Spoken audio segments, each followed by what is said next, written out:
Wel, diolch yn fawr iawn i'r Parchedig Aled Edwards sy'n ymuno â ni, a mae yn mynd i ateb y 3 cwestiwn da ni'n ei ofyn.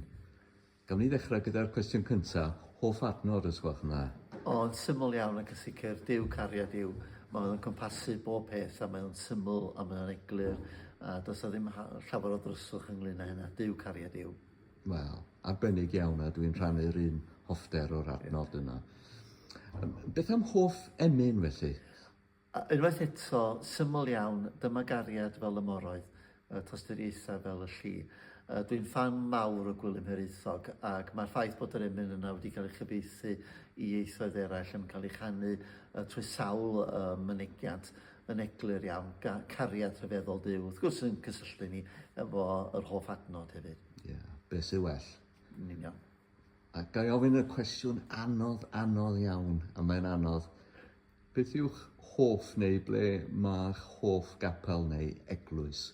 Os gennych chi un, neu ydych chi'n yn betisgar wrth ateb y cwestiwn hwnnw? Dwi'n betisgar a gai ddynnu coes os gai.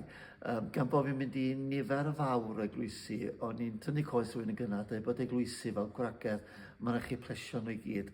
Ac felly swn i'n dweud bod yr eglwys yma yn crwys yn golygu llawer i mi. Mae pob eglwys dwi'n mynd yn dderbyn hyn.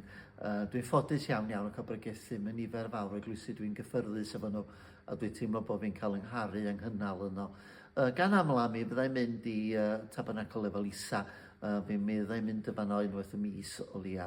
A mae hwnnw'n gysur mawr i mi. Ac fanno dwi'n credu, os oes na eglwys i mi, fanno mae yng nghartra fi bellach. Ac yn fanno byddai'n addoli'n rheolaidd. Ond wrth gwrs byddai'n patrwm o ail ymweld â pob math o eglwysi. A dwi'n falch o wneud hynny. Maen nhw gyd fel gwragedd da. Wel, be fedrwn ni ddeud yn well na hynny. Diolch yn fawr iawn i chi. Diolch yn fawr iawn.